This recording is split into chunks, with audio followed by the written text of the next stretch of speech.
sometimes it works and sometimes it doesn't. Carlos gets a long kickoff. Gary Lee takes it in the end zone and will not return it. Well, it has been all Denver to this point. We've said that. We've been redundant, and yet these statistics back us up. It is one-sided.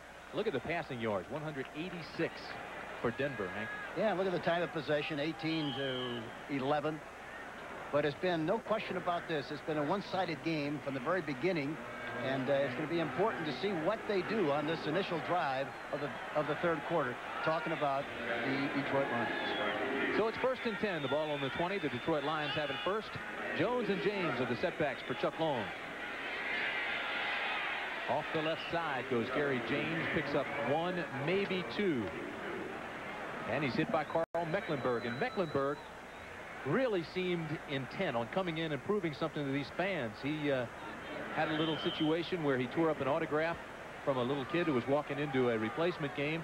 And the fans here in Denver did not like that. They got on him. He came out last week. He did not have a sack. And some of the people wrote to the newspaper this week and jumped all over him. And we talked to him, and it bothered him a little bit.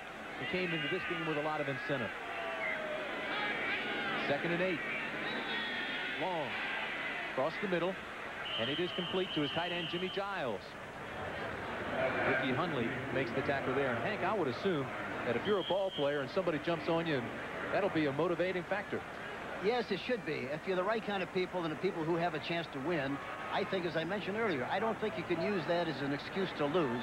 You got to use it as a reason to win. Somehow, some way, use it as a reason to win. And so far, they haven't taken that approach. Dan Reeves says he's looking at this game almost like a 4th exhibition game. That's where they are in this season. Well, it wasn't the first exhibition game, or 4th exhibition game for John Elway and the receivers. They did a remarkable job. 6 defensive backs shut down that play. It was a pass across the middle intended for James Jones, broken up by Rick Dennison. The other thing I think that is going to be very important, Detroit's going to have to throw the ball a lot, very obviously, in the second half. I think they have to move the pocket. I don't think they can let Long stay in that pocket for the second half and expect to get any productivity, I should say, out of the passing game. They have to move him a little bit to get away from that rush. Well, I'll tell you, he took a pretty good lick that time. Jim Arnold now to punt. On 4th down, Ricky Nattiel, number 84, is at the 35-yard line. High, wobbly kick. It'll be taken at the 34, Nattiel. There is a flag on this play. Nattiel gets to the outside, and he'll get it back to the 44-yard line, and now a flag flies over there. He may have been hit out of bounds. Number 42, John Bostic, was there, grabbed him, and took him out of bounds. So there is a flag on both sides of the field. Just underway, second half. 13:24 remain, third quarter. Tim Brandt and Hank Stram at Mile High Stadium. That tackle on the far side of the field, Timmy, from here, of course, we don't get a great look at it, but we'll see it in a minute, I'm sure. But it looked like that he was in a process of trying to make a tackle. I don't think it looked like it was a flagrant thing at all, like he was trying to do something late. Referee Jerry Seaman, the umpire Rex Stewart, head linesman Leo Miles, and here is Jerry Seaman.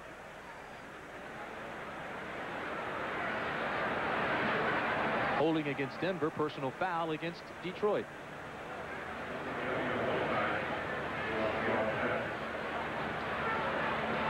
Here's the end of that play. Yeah, Nattiel's the ball carrier, 84, Hank. Yeah, let's see what happens now. Bostic has him. That's not a late hit. It surely doesn't sound like, now, unless they call it on 96. Even 96, Paul Butcher hit him when he was in bounds. But it didn't look like, it looked like he was trying to get him down. Illegal block during the return, number 38 receiving team. Personal foul, unnecessary roughness, kicking team. We have offsetting fouls. First down. Bruce Plummer was called for the illegal block, but I don't agree with the Lions call. Neither does Darrell Rogers. No, that's a close one. That's a tough one. Because I think, he was in a process of trying to wrestle away from the tackler, and in the process got hit. To me, it looked like a bad call. It was. He was still in bounds. Nonetheless, it's 1st and 10 at the 45 for Denver. Sammy Winder, Gene Lang are the setbacks. Jackson in motion. Elway to throw. With plenty of time. Goes deep. Johnson drops it. Vance Johnson had worked himself free on the post pattern, and he was wide open, Hank Stram. Boy, that's unusual. You talk about an unusual drop.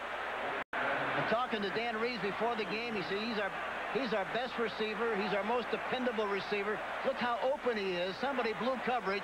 The ball is perfect, and it went right through there like a two-point play. Watch Elway's reaction. Look at Elway. He says, come on, guys. Can't believe it. It would have been a 55-yard touchdown. Instead, it'll be 2nd and 10 at Denver's own 45-yard line. Sewell moves to the wideout. Gene Lang, the lone setback. Elway, the middle screen. And Gene Lang carries it up to midfield. That's where Vernon Maxwell makes the tackle. It's the second time they've run the middle screen. They're getting a good rush up the middle. And a middle screen against that kind of rush is very productive. They made good gains on both middle screens that they've run so far.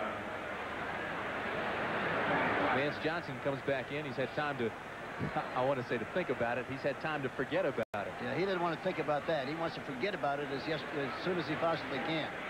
Boy, he runs a 4.36 40, and he was doing it at least at that time. 6 defensive backs now for the Lions on 3rd and 5 from midfield. Elway to the 45 to 40 to the 30-yard line. They'll run out of bounds at the 24-yard line. Rafael Cherry took him out there. The fans wanted another flag. They thought Cherry may have hit Elway late. And John Elway has just gone over 1,000 yards for his career. Here he is, back in the shotgun. And look at that left side where Bishop is. The only guy there is the official, the umpire. Look at he runs right away from the defensive back, breaks to the outside, changes the ball, and Cherry finally knocks him out of bounds. Number 45, Cherry, knocks him out of bounds. Elway has led AFC quarterbacks in rushing 3 straight years. He's just gone over 1,000 yards rushing for his career. 1st and 10 from the 24. Lang gives ground and now picks up some yardage down to the 20-yard line. That's where Shelton Robinson made the tackle. Sammy Winder, the ball carrier. Correction. Tim Brandt and Hank Stram from Mile High Stadium in Denver, Colorado. For the Denver Broncos, the real Denver Broncos, making their first appearance here in 6 weeks, and they are putting on some kind of show. They lead the Detroit Lions 24-0. John Elway scored early on a 3-yard touchdown. Carlos in the 28-yard field goal. Dennis Smith then made an interception. Sammy Winder converted on a 2-yard run.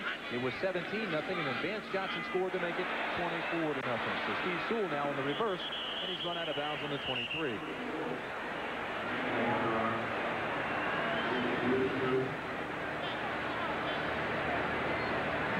They come at you from all angles.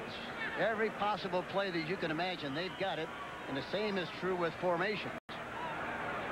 Dennis Gibson, that time, 98, really made a good play and made the tackle on that reverse. It looked initially like it was going to be a much bigger play than that. You know, Steve Sewell has a lot of the versatility that Will Height had. Lines up at running back, wide receiver. Yes, he does. He's got a lot of ability.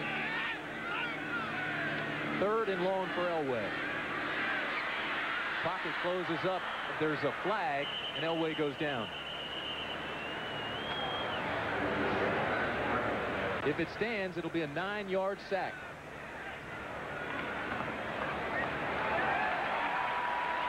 The penalty is against Detroit. William Gay, 79, made the tackle. That will be negated. Illegal hands to the face. Number 60 defense. The ball will be put back to the line of scrimmage. 1st down. That's Reggie Rogers, the defensive end. Guilty of the infraction.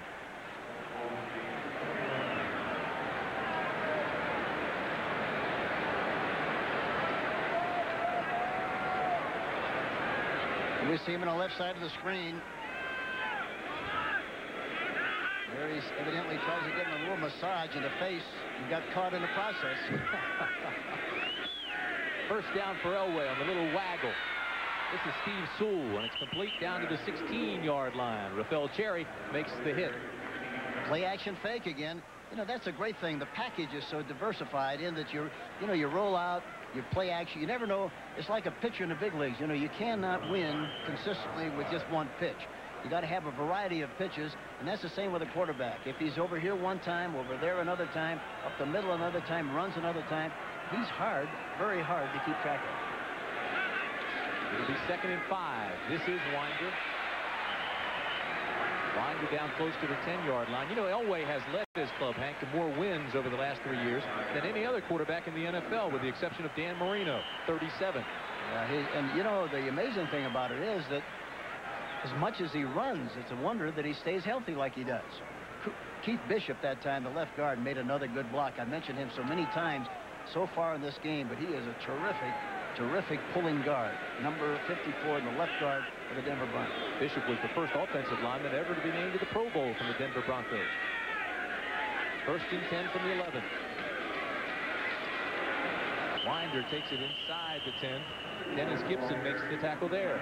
Winder went a very wide on the play, and it took a great effort on the part of Elway to reach him. He kind of lunged to reach him and get him the ball. A lot of times that's a fumble. 26-yard run by John Elway in this series. He now has 3 carries, 35 yards. Longest run of the regular season. 10 minutes exactly remaining in the 3rd quarter. Broncos lead 24-0 over Detroit.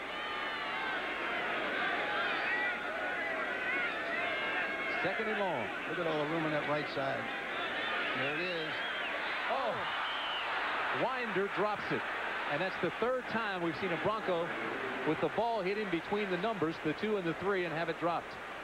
It looked like they didn't have enough men in the field, which is not the case, but that's how wide open that area was. And it didn't take Elway long to see it, get the ball out there, except that they dropped the football.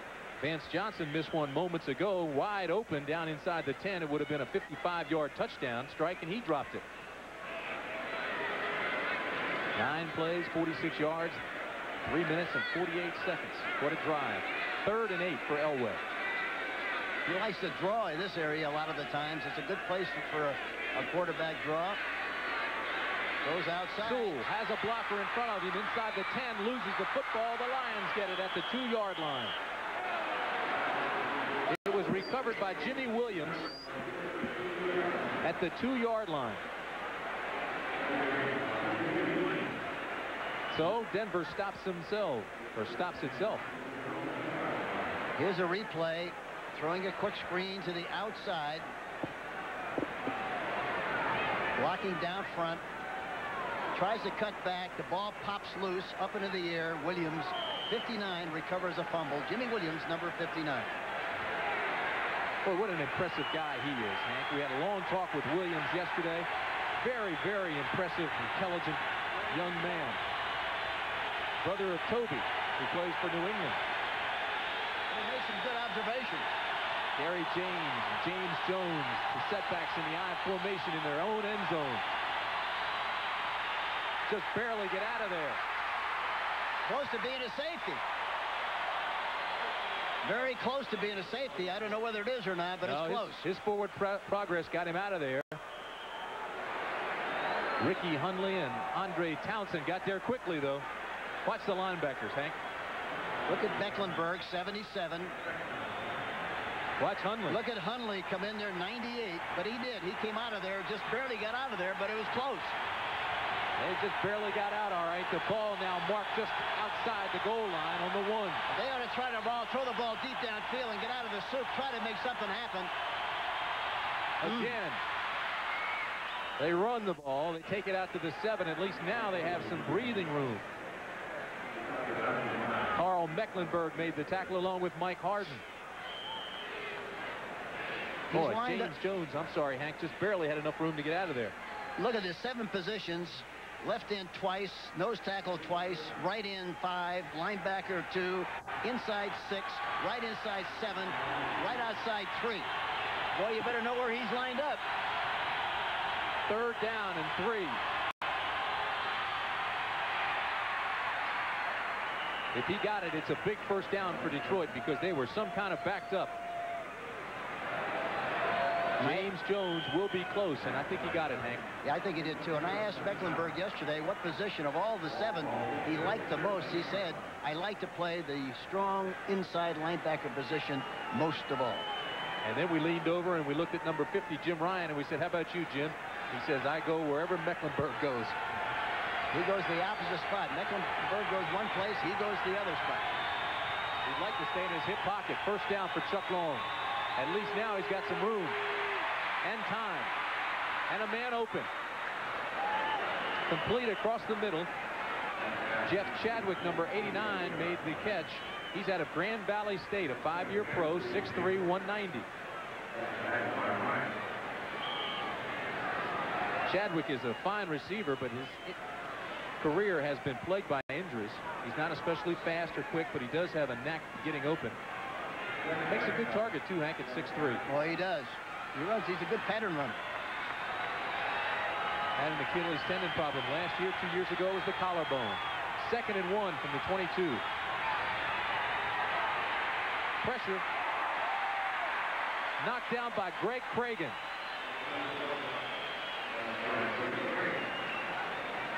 I still think they have to move him some. Timmy, I'm talking about the quarterback. Moving from side to move him a little bit at least so he doesn't have to stay in the same spot, and they can't tee off on him and know where he's going to be every time they rush. All right, 3rd and short now, Hank. Tell us about the Denver short yardage defense, which has really been effective. Well, you know, they put everybody in the gap, and they play the middle linebacker on the remaining back. He gets a running jump. They're all in there very tight. He keys the remaining back and the running back, and they get great penetration is what they do. Great penetration. But this time they ran outside, which is the place to run because you got everybody in the gap. The place to run is to kick out, block down, and try to make yardage, which they did extremely well that time. Gary James almost broke it. Tony Lilly, 22, made the tackle, and Lilly is a little bit shaken up. Of course, that defense, the short yardage, is a better defense the way they play it on the goal line because there's not as much room for the offense to matriculate, you see. In this particular case on the field, the best place to go is outside, and they hit it. They hit the vulnerable spot. First down, Detroit at the 30. It looks like the Broncos jumped. Cragen was across the line, number 71. We'll see if he was drawn. Encroachment prior to the snap. Number 71 defense, still first down. Don't forget, coming up next week on CBS Sports, college football continues. And number 4, Florida State goes against 6th-ranked Auburn. And that should be some kind of Donnybrook. Jeff Berger, the quarterback for Auburn. Sammy Smith doing an outstanding job for Florida State. Who do you like in Bobby the game? Bowden. How do you like it? Bobby Bowden's one whale of a coach, but Auburn last night looked so strong. Hank, and Berger looks just looks like a quality quarterback that never loses composure. Yeah, I really think I'm going to pick Florida State. I think they'll emerge to win. It was complete to Jimmy Giles across the middle. However, there are flags. Dennis Smith made the tackle there. And it is against Detroit. So the Lions continue to hurt themselves. I'll tell you this about Florida State. That Bobby Bowden, he wins when nobody expects it. I saw him going to Nebraska year before last. Still first down. He was like a 14-point underdog and just took it to the Cornhuskers. I'd like to know when the last time it was when he had a losing season or a bad season. He's had a tremendous record there, hasn't he, Tim? He sure has. He's But been you're successful right. everywhere. In those big games, he's done a terrific job. Of course, you can't sell Pat Dye short either. No. It just appears that Florida State has more ways to win because of the great versatility of their offense. 1st and 15 from the 25. Again, there's pressure on Long. He throws, and it's complete to Chadwick out to the 47-yard line. Mike Harden makes the stop there, but Chadwick worked himself free nicely. Long, I tell you, he's incredible. And I asked him yesterday if he had a choice to throw one pattern, what would it be? He says inside. That was the pattern, his favorite pattern, and he threw it beautifully right on the numbers. A perfect strike. Chadwick, a free agent in 1983 out of Grand Valley State. He was timed by some scouts, Hank, at 4.75 in the 40. They said, hey, no chance. They didn't even look at him. They didn't even bother with him. His teammate Rob Rubik here told the Lions, hey, he's faster than that, and he can catch. They went and timed him at 4.5, and here he is. 22-yard pickup, 1st and 10 from the 47. Manley has the completion, and he's out maybe a yard short of a first down. Carl Mecklenburg makes the tackle.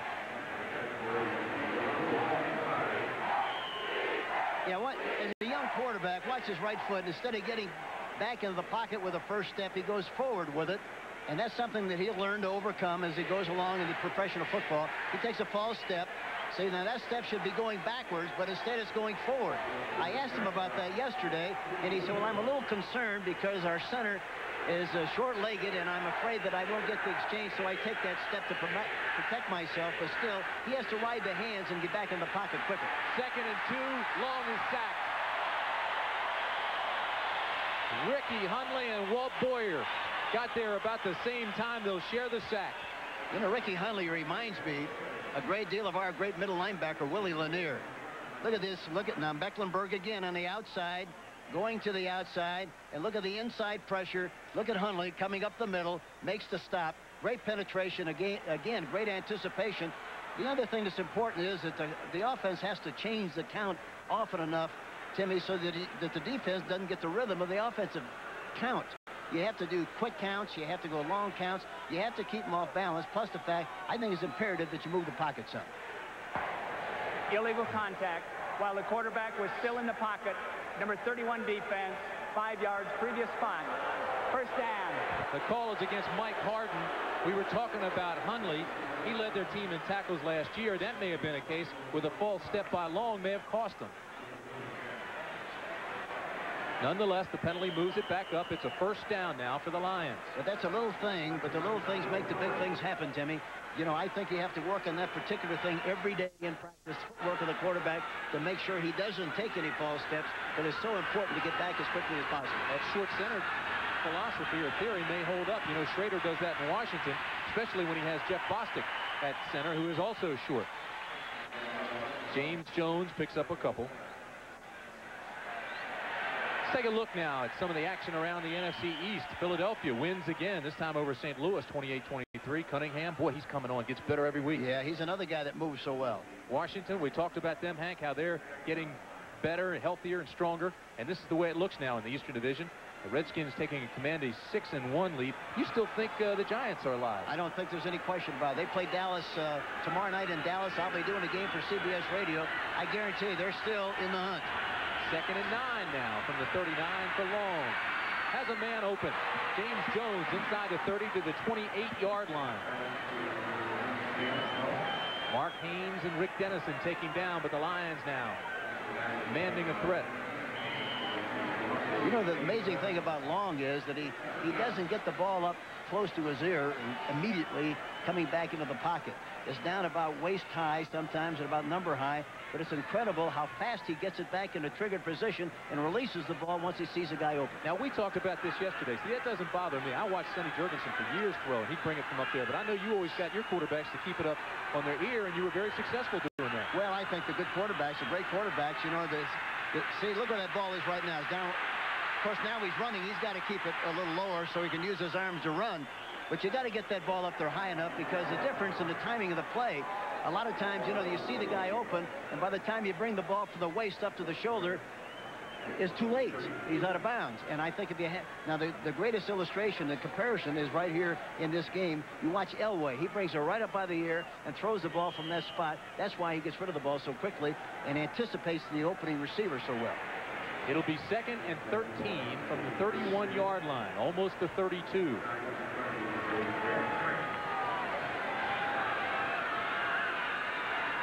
Detroit still has the goose egg on the board.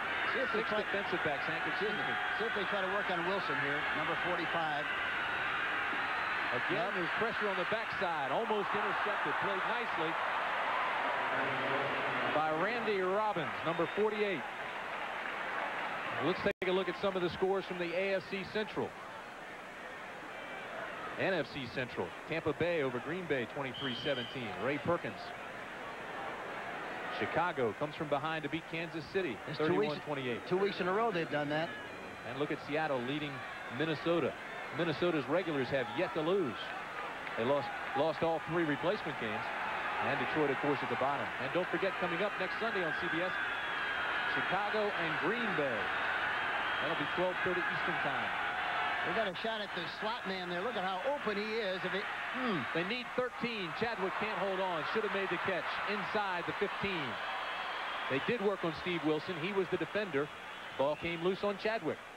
Manley was wide open going into the middle in the seam. There wasn't anybody over him at all. But Long looked to the right, stayed with the right side, and never saw the receiver open up on the left side.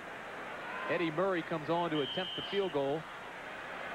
It'll be a 49-yarder, Hank, and he is 0 for 2. He's missed from 42 and missed from 47. He's 0 for 5 on grass so far this season. And this one will not make it. And he's now 0 for 3 here at Mile High Stadium. He's missed from 49, from 47, from 42, and Detroit has yet to score. Here, let's go back in time and peek into the window of history. The date, September 9th, 1960. Frank Tripucka led the Denver Broncos to a 13-10 victory at Nickerson Field in Boston. It was the first AFL game ever played. And Tripucka was already a special quarterback and a great guy. I see him on occasions now. He's living in the East, has a beer distributorship, and has done a great job, just like he did in professional football. Was a great quarterback at Notre Dame. Played when I was at Purdue University. Kelly Tripucka, he's got an athletic family. Yes, he has. And he is in the Ring of Fame here at Mile High Stadium. It is 1st and 10 on the 32 for Denver. This is Gene Lang, and Lang takes it out to the 34-yard line. And I would assume now, Hank, that Denver just wants to melt the clock with 1:59 remaining in the third period and leading 24-0. I would think so. I think they'd like to, just take as much time as they possibly can, as you indicate, and get out of here and get the game over with and make sure they win the game.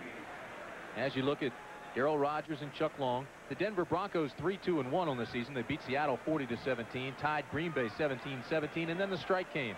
The replacements lost to Houston 40-10, beat the Raiders 30-14, came back and beat Kansas City, and then last week lost to Minnesota. This pass across the middle, and it is complete. Ricky Nattiel made a spectacular catch at the 45, and they're back in Detroit territory. Let's take a look now at the NFC West and what's been happening around the league today, Hank. New Orleans big over Atlanta 38-0, and they've got a fine football team there. People don't realize how good they are. Look at this. Doesn't surprise you. 24-3 over the Rams. So this is the way it stands now in the West. 49ers at 5-1.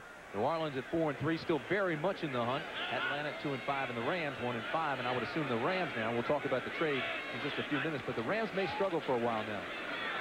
1st and 10. Elway throws deep. His arm is hit. The ball still flies, and it's complete.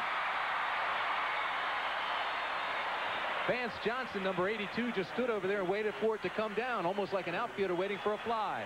I think the defensive back was looking. Galloway was looking at the receiver, never saw the ball, and I was surprised. It was funny. He just stood there. All of a sudden, he stopped, stood there, and up came the ball, made the catch, and Galloway never did see it coming down. Jimmy Williams made the hit on Elway's arm, and it did take forever to come down, I'm sure. Vance Johnson was standing out there saying, come on, come on. I thought again he was going to signal for a fair catch. He was up there so long. 1st down at the 25 for Denver. Johnson in motion. The give inside is Winder inside the 15 to the 12.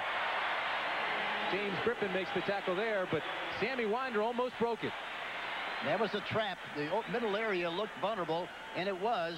John Ayers, the right guard, trapping on the play, and Winder coming through there. Watch it. Watch the right guard, Ayers.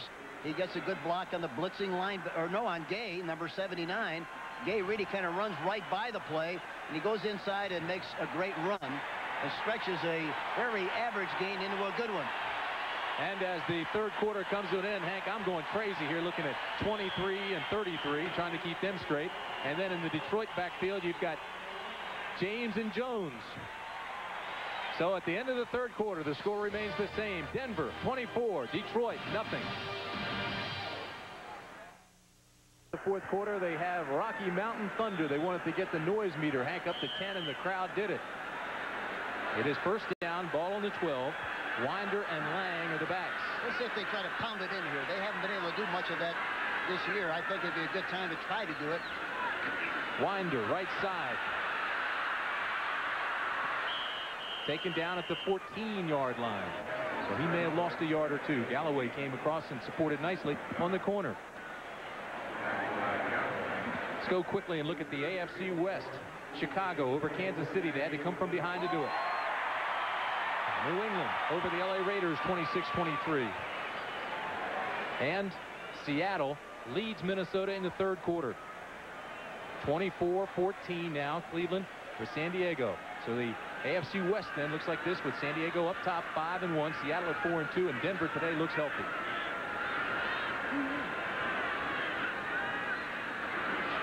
Elway on 2nd and long. Has it complete to Gene Lang. Bruce McNorton made the tackle on the 7-yard line. There's a great illustration of the way Elway delivers the ball right from his ear, gets rid of it quickly, and gets it out there in the flat to Winder. Watch him go back in the pocket and watch the ball come up here. It's higher up above the number. It's in a good position to throw the ball, and there it is. Gets rid of it quickly, but it's not down there below the number like a lot of quarterbacks have a tendency to carry the ball. Third quarterback draw. Touchdown. Elway. Touchdown, Broncos. I thought maybe he'd run it the last time they were there, but they run it now.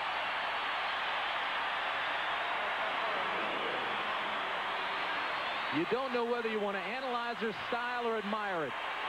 He is some talent. And there's no greater place in the field to run a draw play for a score than on about the 7 or 8 yard line, because they're usually playing man-for-man coverage. Everybody's chasing everybody. The quarterback is not accounted for. And by the time they recover to make the tackle, he's right at the goal line and going in for the touchdown. 7-yard touchdown run. He has 4 carries, 42 yards, 2 touchdowns on the day. This is Rich Carlos.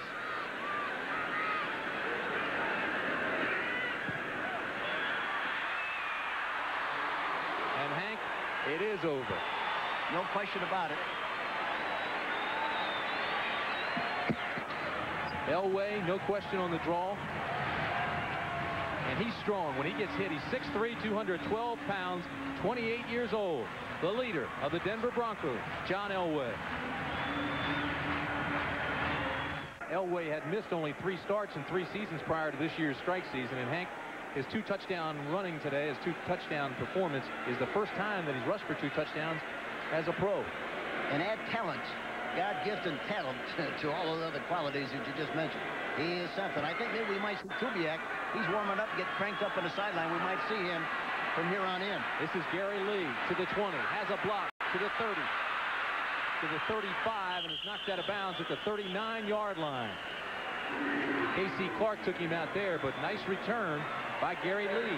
But Gary Lee, a great illustration again. He's got a big running room, a big alley. He's got the ball in the wrong arm. He can't protect himself to ward off a would-be tackler. Stadium, Detroit knew that it would be a very tough place to play. You played here and had your teams play here many times. How'd you do in this stadium? Well, we were very fortunate because we had good players, and we won. I forget, we played up here 15 times, and I think we won 12 times or 13 times during that course. I think we won 13 times here, and overall, why, we won about 27 games in that series, so it was a lot of fun for us. It wasn't fun leaving the stadium, however.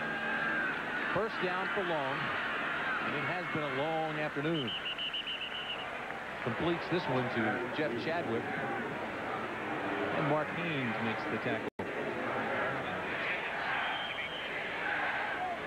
Well, we talked about the Rocky Mountain Thunder, and this crowd has been loud, and just about every seat is taken. 75,172. That's the 131st straight sellout, excluding the strike. That's second in the NFL only to Washington. 18 straight years of sellouts. I'll tell you, that's impressive. This is an incredible area for fans. Even back in the old days of the American Football League, these people always did a great job. And I was reminded of that when I saw Mr. and Mrs. Stips walk into the press box tonight. It was a great, great joy for me to see them, because they were really terrific, terrific people. Did a great job in the early days of the American Football League, and they helped make all of this happen right here in Denver. Gary James picks up a couple. And so the Lions now will have 3rd down and 2. at the 48. Hank, the talk of the league this weekend has been the big trade. Eric Dickerson, Indianapolis, Cornelius Bennett to Buffalo, and the Rams get 2 1s, 2 2s, a third, and 2 players. I tell you, it worked out to be a bonanza. Third down and 2, ball across the middle intended for Chadwick, and it is incomplete. So the Detroit Lions will have to punt it away. More scores. Let's go to the AFC in the East. Pittsburgh lost to Miami 35-24. Marino, big day, 4 touchdowns.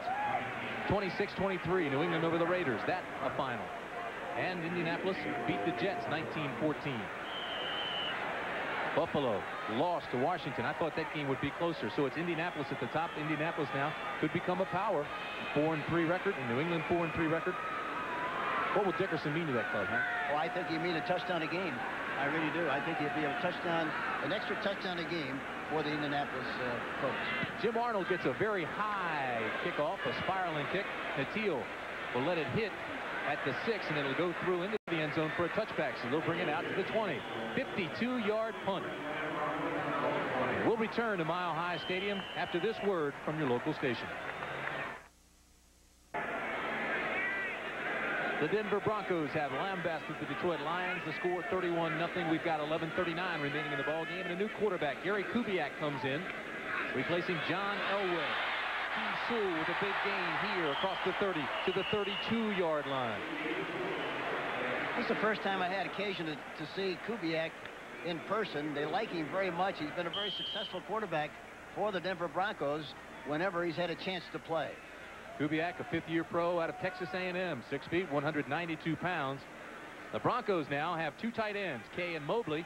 Johnson and Jackson are the wideouts. Steve Sewell still in the ball game, along with Sammy Winder. Winder comes out. Sewell is in the ball game. This will be 1st and 10 from the 32. Kubiak across the middle. Mobley has it. And he's hit by Shelton Robinson. Some of the other scores coming in today. In the AFC, Cincinnati, a loser to Houston, 31-29. Moon, 1-yard touchdown run with 55 seconds left, and they've been coming from behind for wins. And look at Miami coming back. They were losing in this game. They won at 35-24. San Diego bites the dust, 24-14. Here's the standings. Houston 5-2. Cleveland 4-2. Pittsburgh 4. You know, a lot of people think that the Houston is not a good football team, that they'll, eventually go in a tank. I guarantee you they're a lot better than people think they are. We did the first game against the Rams. They got a lot of talent on the football team, don't they, Jim? They sure do. This is Sewell for 2. I want to ask you, you think Moon can take him to the title in that division? I don't think there's any question about it. He's a great talent. He has all the ability and skill in the world, and there's no question with a better supporting cast like he has now, I don't think there's any question about the fact that he can get that done. Ken Bell comes into the ball game along with Gene Lang as Steve Sewell goes out. Next Saturday on CBS, the quest for the NBA crown, 2 o'clock Eastern time, 12 o'clock Central.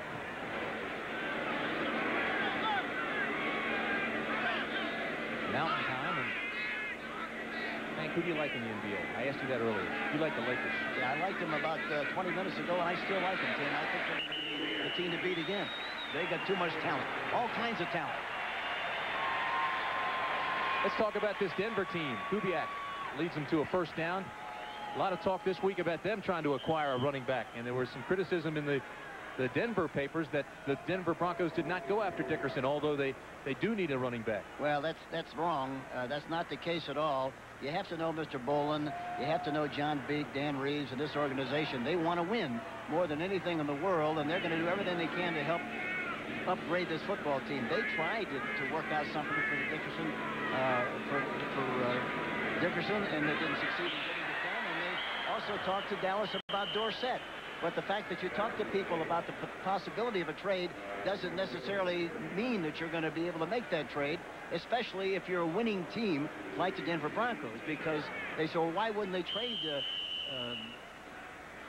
Dickerson to the Denver Broncos? They wouldn't trade him because they know that probably they'd get a lot better draft choices for a team like Indianapolis and a team like Buffalo. And that's exactly what turned out to be the case. And so oftentimes, even though they're silently trying to make a deal, it doesn't happen. Kubiak was sacked by Jimmy Williams. It'll be 2nd and 16 for Denver. Kubiak again under pressure. They run the screen over the middle. And there's not much there. Reggie Rogers closed it down nicely on Gene Lang. Some more scores as they come in. Tampa Bay over Green Bay, 23-17. 31-28, Chicago. Seattle in the 4th quarter leading Minnesota 21-10. And this is the way the Central Division looks now, with Chicago on top 6-1. They had to come from behind to do that. Now next Sunday on CBS, Chicago Green Bay, 12:30 Eastern time, and Dallas at Detroit. That game has been changed to a 4 o'clock kick, 4 o'clock Eastern time. 3rd and 15. Shotgun formation. Kubiak. With time, throws across the middle to a big tight end, and it is complete. To the 45, they'll mark it at the 44-yard line. Ivory Sully made the tackle there. Clarence Kay has missed some today, but he makes that catch for a 17-yard gain. Look at this. He ought to be with Barnum and Bailey. It looks like an acrobat here. Look at this. Look at this. A little flip, but he maintains possession of the ball. And a first down for the Denver Broncos. That's pretty good mobility and flexibility for a guy 6'2", 237. That's right. Looks like you, Hank. Yeah, it does. 6:55 remaining in the ball game now. Lang and Bell, the two backs with Kubiak. Not much. Pick up of 3. Well, this is a good time, as we talked about earlier, for a team like Denver to really work on their running game. They're such a balanced team. They like to throw the ball so much. This is a good time for them to get something done. Timing and execution, especially with the fact that they've missed so many games during the strike, specifically 3. They'll at least get a chance to brush up on that running game a little bit from here on through the rest of the game. 2nd and 7 at the 41. Heard Will McDonough say there was some talk about O.J. Anderson coming to Denver. Well, there's a lot of talk about a lot of things happening, and I think, you know, the best way to make a trade is not to talk about it, because once you get it in the papers, why, you know, it creates a lot of problems. But I think the best trades most of the time are the ones that you never anticipate, and all of a sudden, boom, they make them, and you're surprised. Big pickup by Gene Lang, another first down for Denver. Don't forget, coming up next Saturday on CBS Sports, Florida State ranked 4th against Auburn, 6th ranked and undefeated, 7-0-1 their record. I picked Florida State. I think they'll emerge and minister a little lump. You know something. Just a feeling. Coaches get that, I guess. First down. This is Sewell. Breaks the tackle. Down inside the 30 to the 28 or the 23-yard line. Raphael Cherry makes the tackle there. Sewell looks impressive. Mobley that time went in motion and made a block on a linebacker and decked him. I can't see specifically who it is. He's on the ground. But he really gave him a shot. And he's still on. It's Dennis Gibson, the linebacker. Yeah. We've got 5 minutes and 20 seconds remaining in the game here. The Broncos lead it 31-0. There's a place where time has stood still. Yorktown, Virginia. A lot of tourists come here, and that was my problem. I run a hotel association reservation center. We couldn't handle all the calls. Our system seemed this outdated. AT&T comes through with advanced telemarketing. Since our AT&T consultant helped us redesign our operation, business is booming. From equipment to networking, from computers to communications, AT&T is the right choice.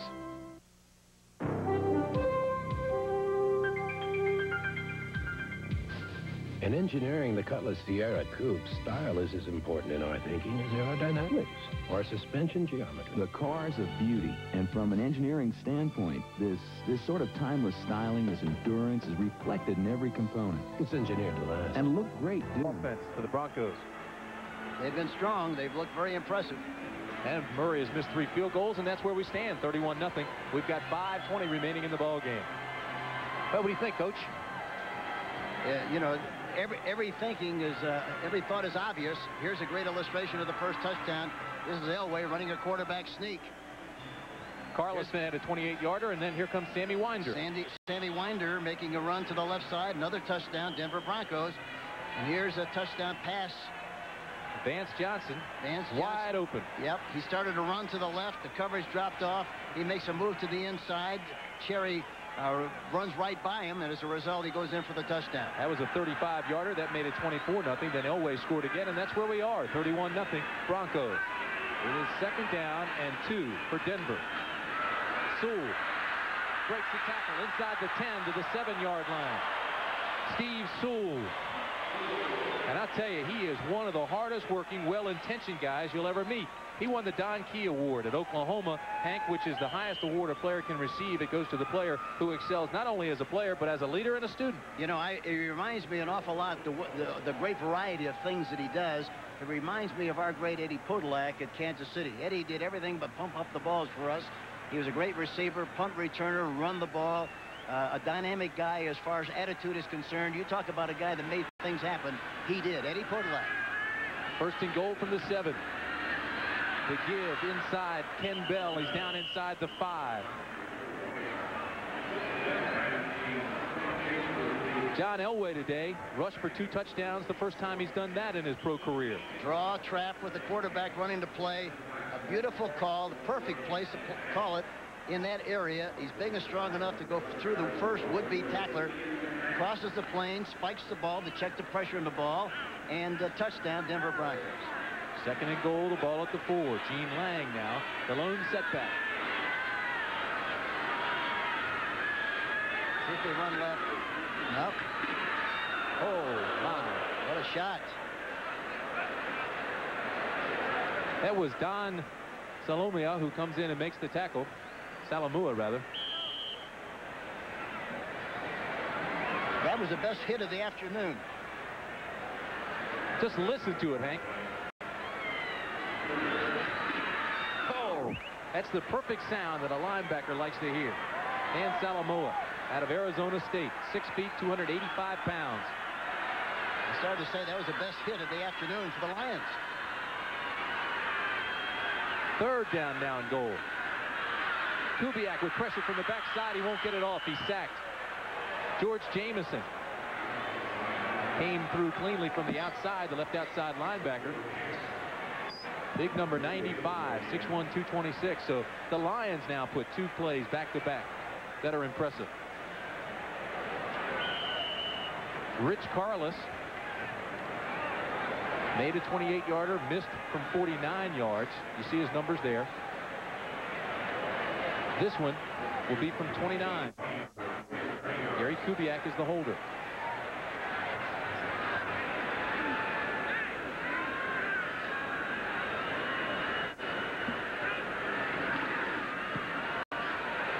It's long enough and it's good.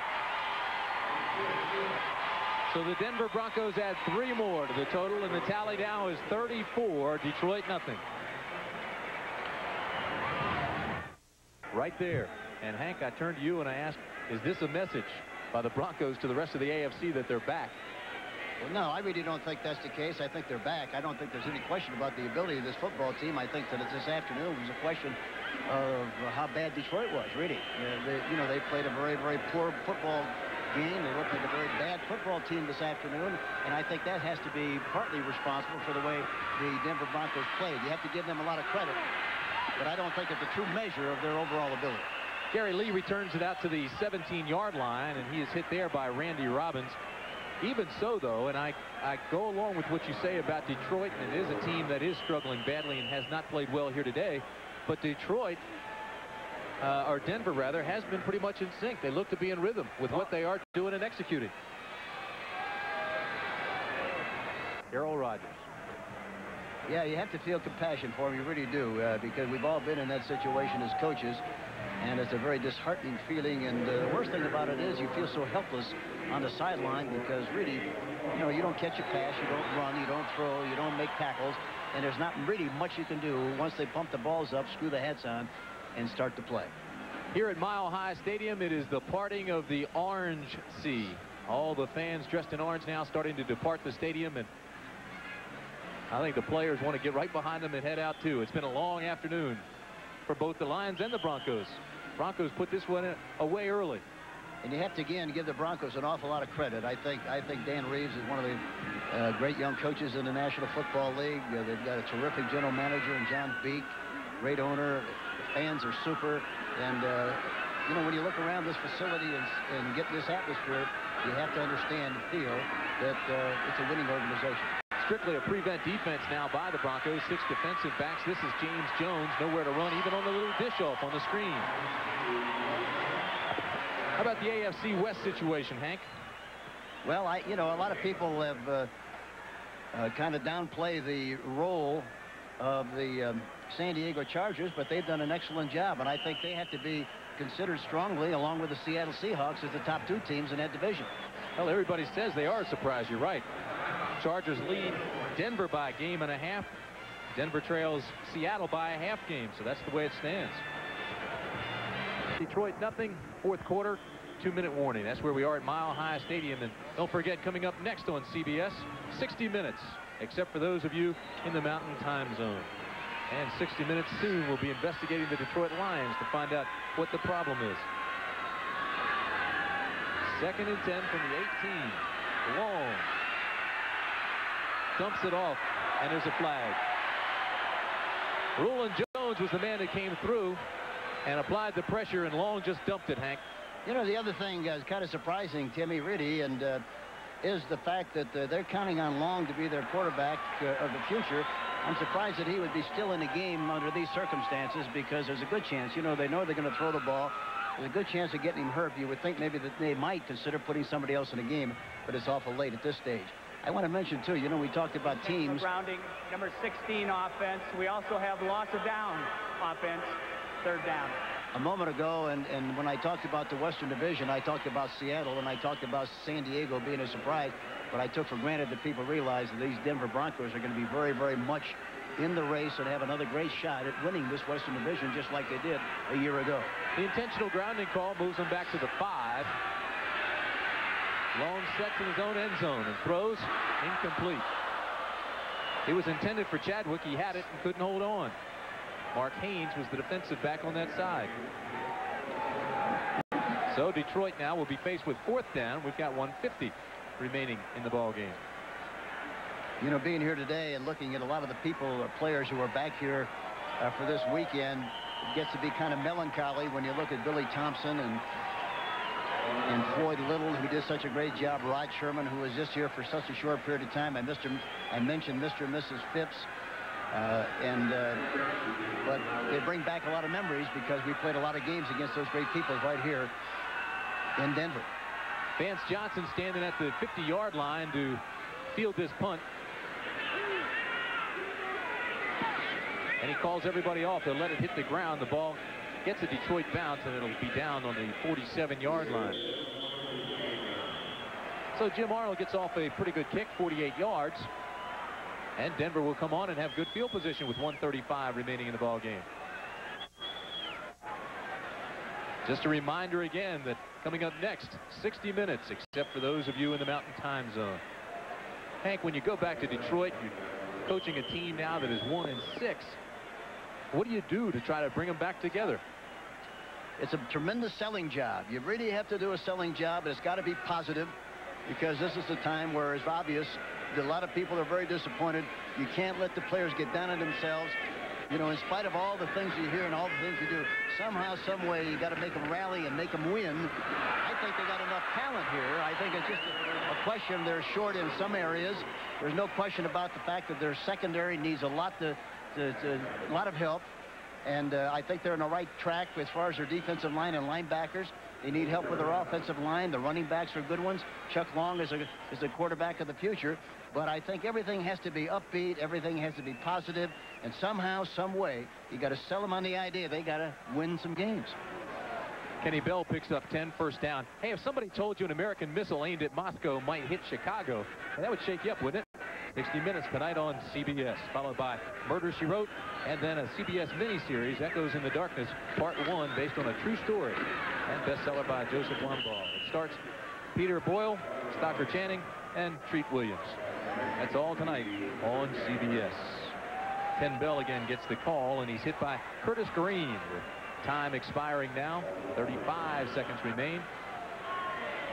And that man right there wants it to end as much as anybody. Yeah, and you feel sorry for what's happened here today from his standpoint. You know, it's a tough thing, very tough thing to go through. There will be no handshake here, instead of congenial salutes to each other. And now they head to midfield. And there's Dan Reeves, and he's done a terrific job here, as everybody knows. Had a great visit with him before the game. He was a little concerned about how the timing would be with his football team. It was excellent this afternoon. You know, they waved at each other, Hank, and it didn't look as if they were going to come to midfield. Second thoughts, they come, they talk, and they depart. I think they did, because Dan Reeves started. He could have run down the sideline. He didn't. He went across the field. So that's it from Mile High Stadium in Denver. The Broncos win it 34-0. Right now, let's go to New York and Brent Musburger. Brent? All right, thank you very much, Tim. And John Elway running for 2 touchdowns. He went over 1,000 yards rushing for his career. He is the 36th quarterback to do that. Broncos' first shutout since 1984. They are 4-2-1. The Lions dropped to 1-6. Mile High Stadium crowd that welcomed the regular players back for their first postseason home game. Post-strike season, fans entering the stadium today admitted the recent player strike put a real damper on the season. Fans got ripped off from both sides, you know. We want the players back. We're just real excited that they're coming back. I wouldn't cross the picket line. First game, I went to the Raider game. It still wasn't anything like regular fans being back. I'm ready. Today was also the Bronco Wives Food Drive, an annual event that was put on hold during the strike, but today was described as a big success. We've had great response from all the fans. I mean, it's really been encouraging. There hasn't been any negative feedback, none. Last year, the Broncos Wives collected 3,000 cases of food and $25,000. This year's goal is to double that. It's a good cause. And it was a good game, I guess, if you're a Broncos fan. Yeah, somebody told me today that the Broncos should play the Detroit Lions every week. For the rest of the I'll tell you what, they have a great record. Detroit Lions not too good. Broncos looking good today for the first time since the strike. They didn't look so hot against Minnesota. Look good today. Check it out coming up.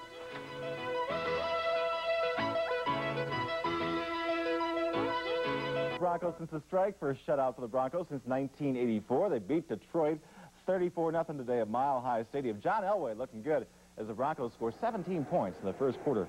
John will take it in for a touchdown. He goes over the 1,000-yard rushing mark for his career in this game. Even the Leprechaun likes it. Sammy Winder will take the handoff from John Elway and score in the first quarter to 17-0 Broncos. Winder picks up 94 yards rushing today. Second quarter, Elway in trouble, but not for long. He hits Vance Johnson, and Vance, there's no way he will be denied. He finally makes it into the end zone for a touchdown. 24-0 Broncos at the half. In the fourth quarter, Elway scores again, and Rich Carlos kicks 2 field goals today. Broncos shut out and shut down Detroit 34-0. And if you saw it, you know it could have been a bigger blowout than that. We all know Butterfingers are supposed to be a Halloween treat, not a day after Halloween trick. But Butterfingers were in evidence today at Mile High Stadium. A number of passes just slipped through receivers' hands. The biggest Butterfinger of the day, Vance Johnson, a sure 6 points, slips through his fingers. It was a real easy pass, and those are the passes that I can't stand because you have a tendency to relax and be human and not concentrate the ball all the way in. And unfortunately, it happened, and I'm disappointed with it, very disappointed, much more than my face looks, but hopefully I'll bounce back from it and learn from it, and it won't happen again. Like I told the receivers, I'd rather have the drop balls in this game than any other game, and, you know, heck, I just want them to know that, you know, I know they're trying. Just don't get mad at me when I miss you. So it all equals out. Things are starting to even out in the standings, too. If the Broncos didn't drop Detroit, they would have been in deep trouble. If we lost this one, no telling where we'd gone, and I think that it was a bigger game than to everybody, and especially, you know, on the team. We knew that coming home into our backyard, we had to win the game, and you know, to keep us in the hunt and really get us back into the flow of things of winning football games after the strike. Most striking or impressive effort today belongs to Denver's Big D. The Broncos defense holds Detroit to only 191 yards total offense. And the Broncos sack attack is back. They get 3 of them today. Most impressive is this. The Broncos get their first shutout in 3 years. It's been a while. It's been a long time, and you know, that's a goal for the defense, not let them score. And next week they will go against Jim Kelly. Denver's 34-0 win saw John Elway run for 2 touchdowns. Brian Drees will have the highlights in just a few minutes. From Wyoming, but you can see the difference. It's great. It's great. It's nice to have it back. It's beautiful. We love it now. I'm glad to get it all back together and everything. I think we really got a good shot at it, you know. I think we got a good shot at going to the Super Bowl this year, you know what I mean? The Broncos now have a 4-2-1 record. The next game against the Bills in Buffalo. The high spirits at Mile High Stadium were reflected in how generously people gave to the Broncos' yearly food drive. The 6th annual Bronco Wives Food Drive collected canned goods, non-perishables, and cash donations. During these hard economic times in Denver, help for the needy at metro area food banks is especially welcome with Thanksgiving and Christmas. Today, Marty, in their first game at Mile High Stadium since the strike, the Broncos today blitzed the Detroit Lions literally and figuratively. Denver posts the shutout 34-0, and as John Keating reports, everybody who's anybody was there. Almost lost in the celebration was the debut of yet another barrel person. Nuptials for the barrel man? Well, imagine that relationship. They had plenty to cheer about. Denver raced out in front and never looked back. A John Elway keeper from 3 yards out gave the Broncos all they would need. After adding a field goal, a Dennis Smith interception set up Denver's second touchdown. Sammy Winder had a great day. He finished with 94 yards and picks up 2 of them here. By the end of the quarter, it was 17-0, thanks largely to the rediscovered running game. This game has to be a lot of fun when you get up 17-0 that quickly. Yeah, well, you can come in the locker room a little more relaxed knowing that Dan's not going to cuss us out.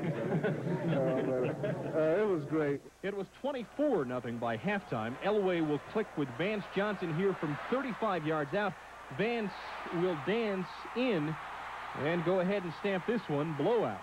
I just was really concentrating on catching the ball that time and getting in the end zone. John made a good adjustment by scrambling out and seeing me open down the sideline. And it wasn't as hard as it looked. I just tried to make it look hard when I got in the end zone. It was a lot of fun. And I was getting ready to throw the ball in the stands, but the ref was looking at me saying, "Don't you do that." We had things going, and you know, we just kept it going. So, you know, I'm very happy with the way things went today. It was fun offensively, and it was, like you said, it was very good and very fortunate for us that those mistakes that we did have didn't do something to, you know, determine the outcome of the game. So we executed well today, and we did a lot of things that took them out of their game plan. And when you go in at halftime and you don't have any points, so you got to change something. The only remaining suspense was the shutout, and that was not exactly threatened. A great effort all around against a team going nowhere. The Broncos coast 34-0. We love shutouts, you know. We haven't had for a few years, and those are nice things for defensive teams. We had a good game plan, and everyone played well together, and came out with a goose egg. That's what we're looking for. We dominated like we should have, and it pulled us together, and you know, that's what we needed out of this football game. I thought the intensity was there, and that was the main thing we were looking for, was try to be more intent in all areas, and I thought that's the way our offense, our defense, and our special teams played. That was an important win for Denver, but let's keep the margin of victory in perspective. The Lions are 1 step below awful. Nevertheless, the Broncos move to 4-2-1, and they'll look to improve upon that when they meet the Bills next Sunday in Buffalo. From Mile High Stadium, John Keating, 7 Sports. It turns out the Bronco victory over Detroit was more than satisfying. It was necessary as they needed it to keep pace with Seattle and San Diego in the AFC West. What is your name here? We were just joking about that. You can't say that Bronco fans were at the edge of their seats today. Not really, but that's the kind of win they wanted, you know. 4-2-1 the record Relaxing. now. The thing that bothers you about them right now is that one tie. You wish that didn't exist. They'd be right in the middle of things right now. And the Broncos do get their first shutout since 1984 and biggest margin of victory for Dan Reeves.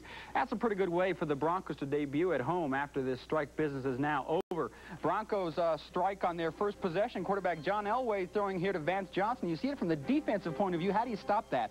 That goes to the 11. Elway scores on the 4-yard touchdown, becomes the 36th NFL quarterback to rush for over 1,000 yards. He'll get much more than that. 7-0 when Chuck Long goes back to pass.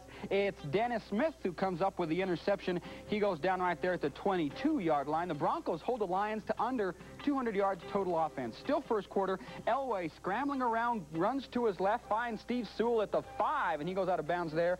That led to a Sammy Winder touchdown, made it 17-0. In the second quarter, Elway, who completed 16 of 30 for 246 yards, gets the ball here to Gene Lang. Watch the block right there by Ricky Natil in the background. This ball went out of bounds at the 35-yard line, a gain of 29, and from there it was Elway in the shotgun. He goes back and finds Vance Johnson again for the touchdown. 24-0 at the half, and the defense did the rest for the Broncos. Elway throwing on the run there, and Johnson getting into the end zone for the touchdown. It was a paper this morning had a graph showing Rulon Jones without any sacks this year. He has one now. The defense had 3 for the game. And the only touchdown in the second half came on John Elway's design draw. Elway rushing for 2 touchdowns. That for the first time in his career, so a surprising statistic there. The score could have been much higher, though. Dan Reeves complaining about the drop passes. There were 6 of them if you were counting. Look at this one. Vance Johnson, despite his catches, is going to hear about this one the rest of the week by his teammates. It didn't matter, though. Broncos win it 34-0, and Ron Zappolo has the post-game report. Everybody predicted a blowout. That's exactly what happened at Mile High Stadium. Denver put up 17 quick points. The Lions were never in the game, and the Broncos now 4-2-1. I think we were determined to go out offensively and move the ball and put some points on the board, and that's something we had to do. You know, erase last week. You know, the poor showing that we made last week. With a quarterback like John Elway, when he's on, you're going to win games. You know, and that's what happened. He went out there and threw passes.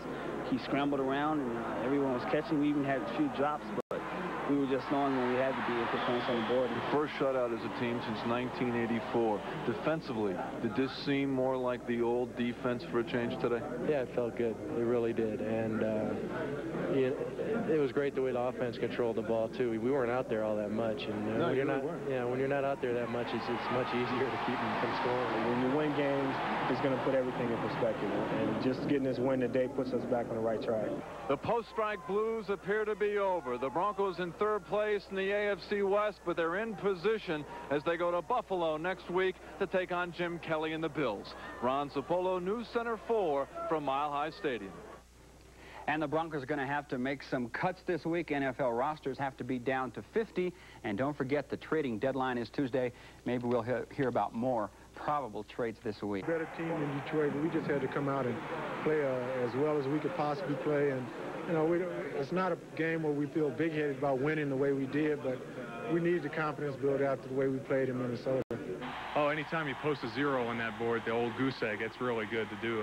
It's been a while. I think it's about 2 or 3 years since we had a shutout. And once we got into third quarter, we were really talking on the sidelines. We wanted to keep that shutout. You know, we beat a team today that was really down, and it showed. Next week, the Broncos do the shuffle off to Buffalo to face the Bills, a team that were walloped by the Washington Redskins today. You can bet the Bills will be waiting for Denver. From Mile High Stadium, Rodgers looking for a victory and perhaps a job after this game. Denver's first possession from the opening kickoff. Elway leading the drive from their own 44, completes to Mark Jackson, 23 yards. Then on 3rd and 10, Elway finds Vance Johnson open over the middle of the field at the Lions 12. That's a 21-yard gain. Elway takes it in for himself. Denver's up 7-0. Their next possession, Sammy Winder is in, of course, for Gerald Wilhite, who has the injury, in control of the defense. He just bounds this one down. A big hole, 14 yards. Detroit's first play after the kickoff. Chuck Long's pass. Rob Rubik is bobbled, picked off by Dennis Smith. The Broncos ball at Detroit's 22. Detroit under 200 yards. Elway back to work. 3rd and 10 from the shotgun. He scrambles around, which he does so well. Goes to his left and then throws to Steve Sewell at the 5-yard line. Denver with another TD. They scored on their first 3 possessions to make it 17-0.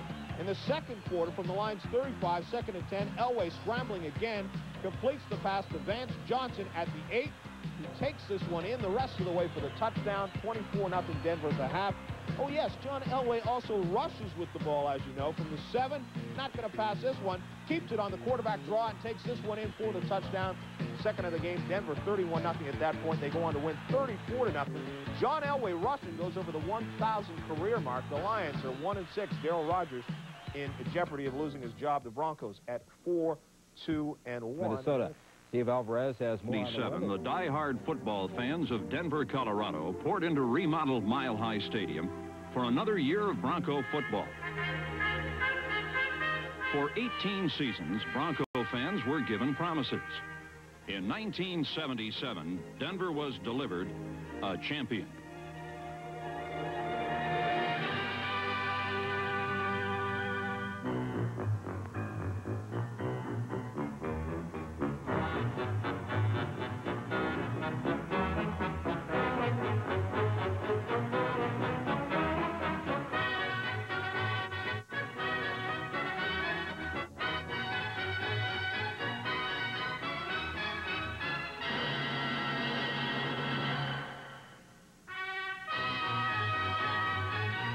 Nobody believed they could do it. But when the chips were finally counted, Denver had unseated a world champion and had had the season Bronco fans have been waiting for nearly 2 decades.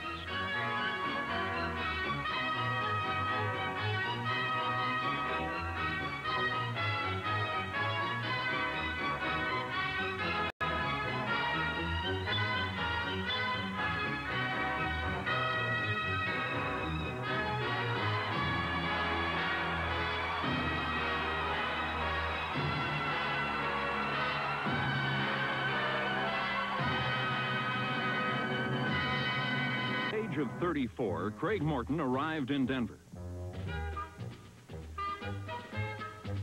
2 painful years in New York had cast a shadow on Morton's ability to win.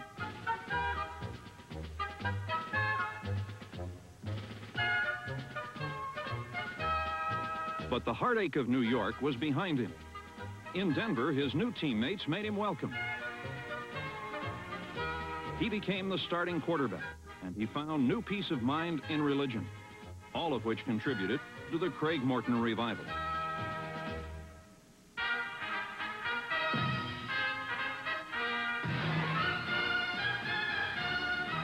The veteran quarterback developed a new image.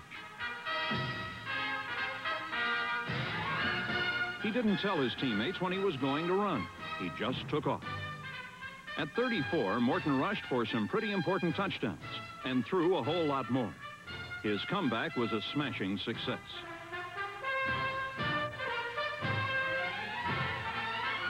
And Craig Morton owed a debt of gratitude to the man who made it all possible. Red Miller is probably one of the finest men that I've ever known, and a tremendous coach, and he's just a joy to play for. He's a real fair man. He enjoys the game. He lets people have fun, yet they know how to work for him, too, and it's great to be in a situation like that. Red Miller inherited a good football team. He told them they could be champions. And when Red Miller talks, people listen. Offensive linemen Montler, Miner, Mauer, Glassick, and Howard listened. The pass protection improved, and suddenly Denver had an air game. In recent years, the Broncos have come to count on their defense. In '77, the Orange Crush looked better than ever.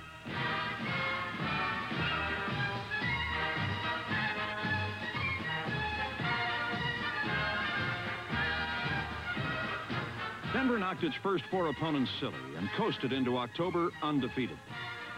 Could the Broncos really be champions? Denver went on the road to find out.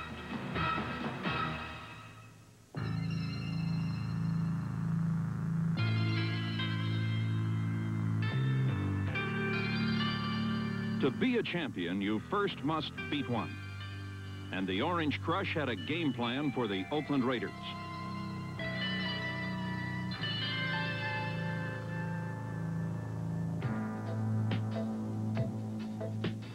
Step 1, stop Oakland from running to the left.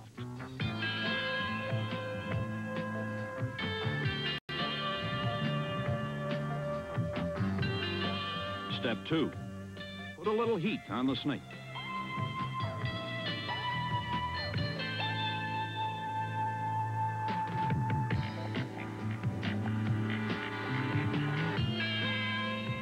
Even a quarterback of Ken Stabler's ability can't win a football game on the seat of his pants.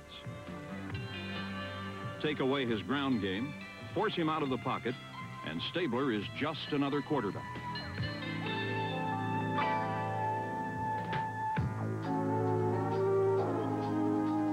Denver picked off 7 Ken Stabler passes, 3 alone by number 59, Joe Rizzo.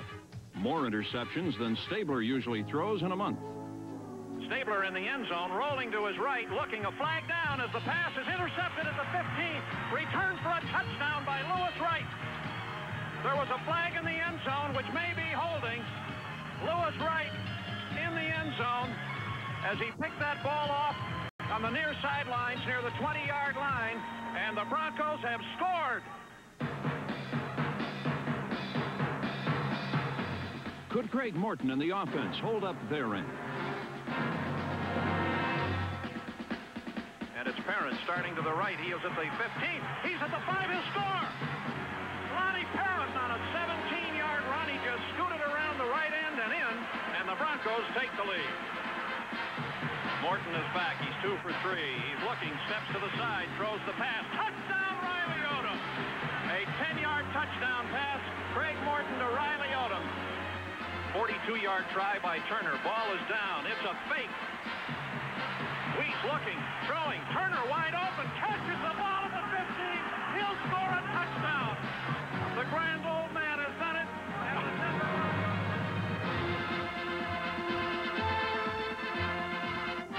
The Denver Broncos overpowered the Oakland Raiders, knocked them from the ranks of the unbeaten, and took sole possession of first place in the AFC Western Division. Just maybe the Broncos could be champions.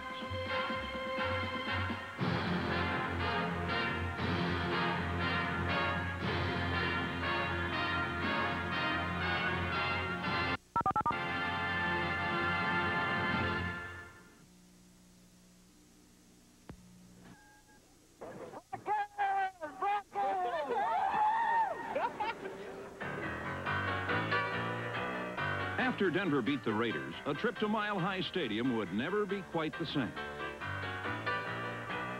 Getting in to see the Broncos brought out the con artist in everybody. Some folks tried clever disguises to get inside. And sure enough, every now and then, one of them would slip through.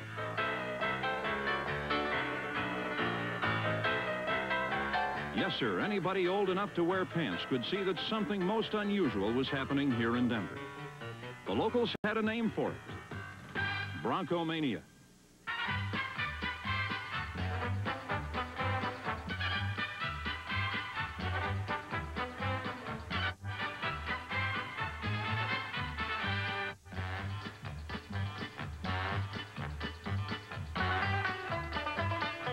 What began as a love affair with Denver's defense mushroomed into a social epidemic.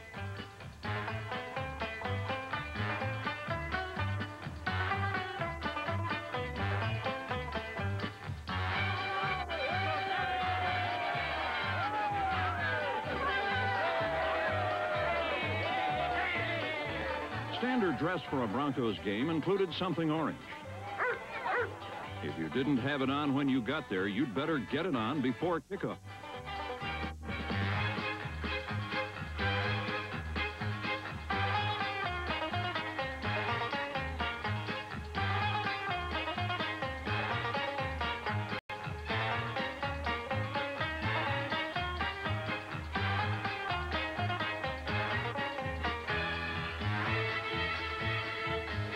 No doubt about it, Denver, Colorado was in love with its football team.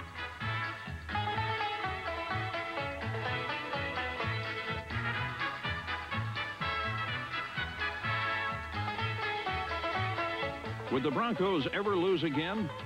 Why, out here in the West, them's fighting words.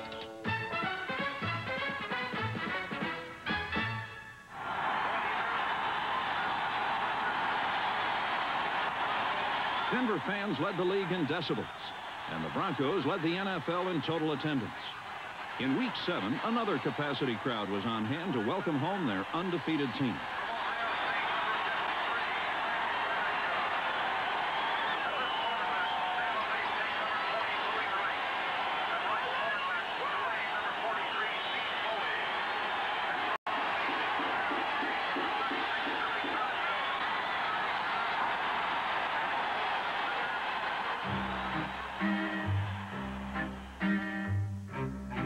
Unfortunately, Bronco-mania also had its enemies.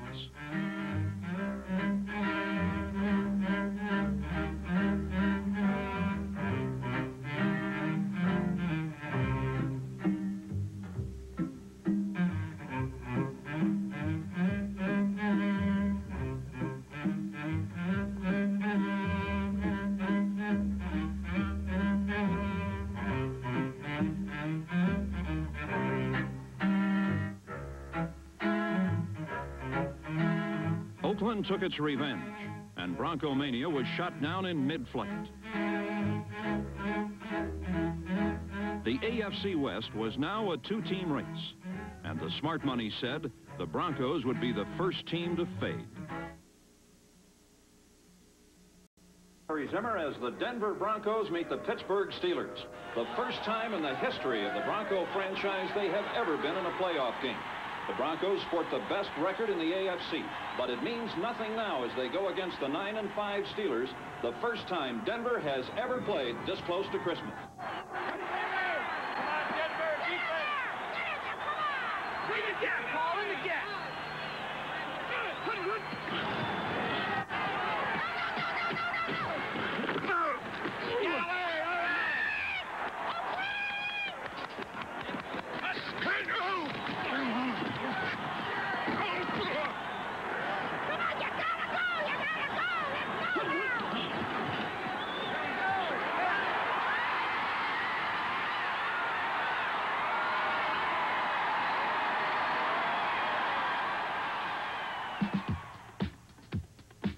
Afternoon became evening.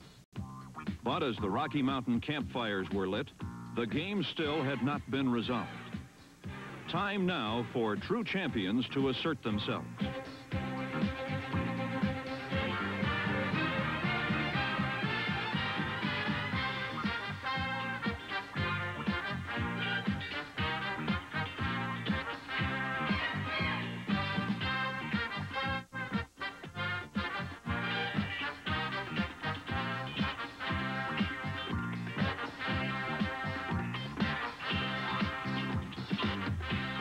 Tom Jackson's 2 fourth-quarter interceptions were nice, but Red Miller warned his club that their slim lead was vulnerable, and the playoff season Steelers were aching for another chance.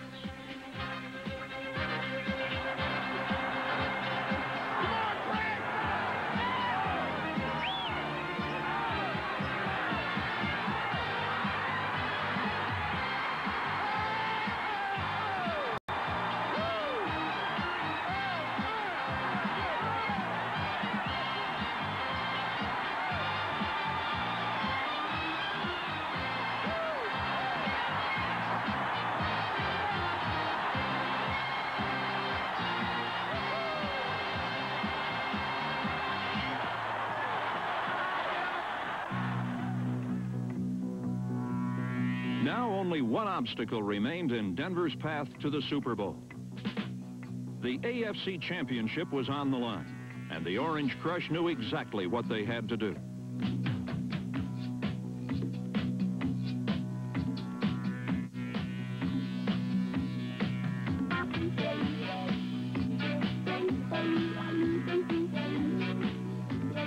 The Raiders went nowhere on the ground, and each of Ken Stabler's receivers was finding life difficult.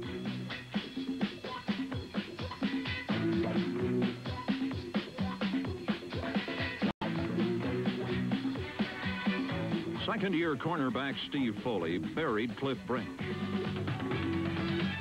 Gradishar and company punished Fred Biletnikoff. And Bob Swenson wore tight end Dave Casper like an overcoat.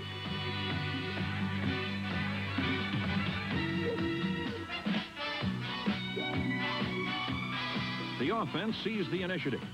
Craig Morton's first completion of the day went to Haven Moses as Denver took a 7-3 first-quarter lead.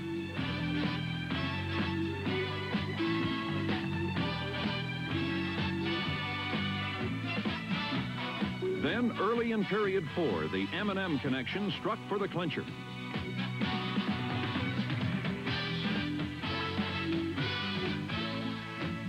Suddenly, Super Bowl dreams were close at hand. Get down, Denver. Going to the Super Bowl. We're all going to the Super Bowl. Hey, New Orleans, here we come. Here we come. Woo! But New Orleans was still one long quarter away, and the Broncos dug in for the onslaught.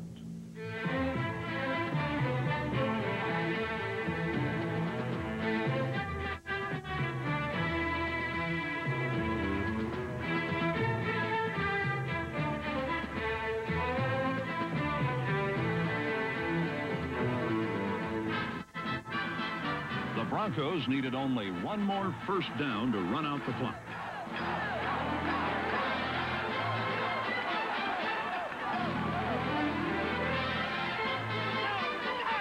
Go now! Come on now! Hold on to the ball!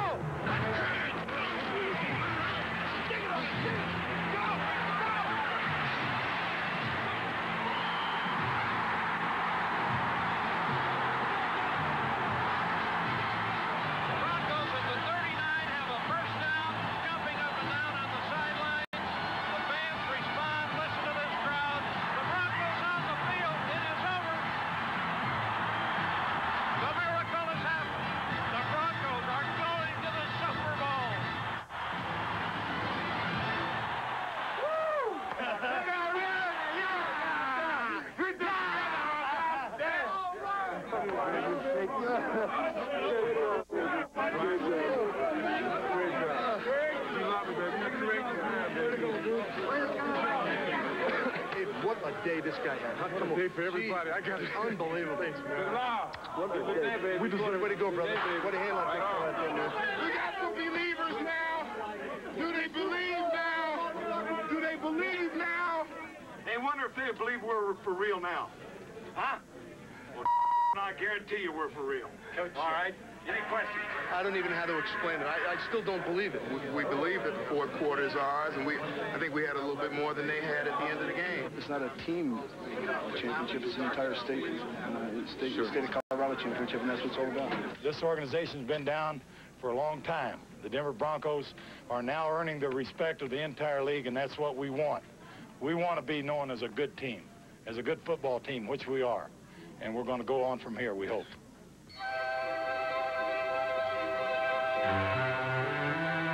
On to New Orleans for Super Bowl 12. In 1977, the Dallas Cowboys were the best team in professional football. Denver was number 2.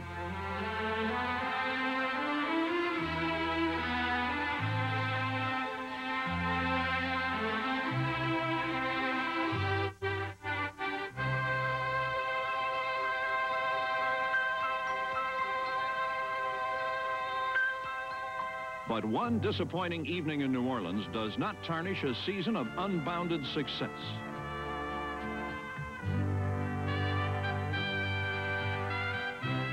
We'll never forget it.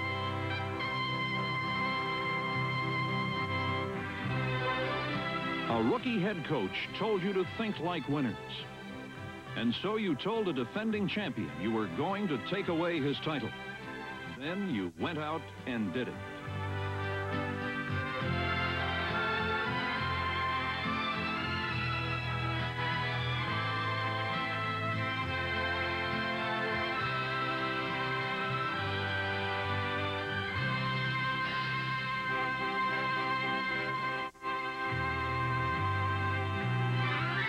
Thank you, Denver Broncos. Thank you for a championship season.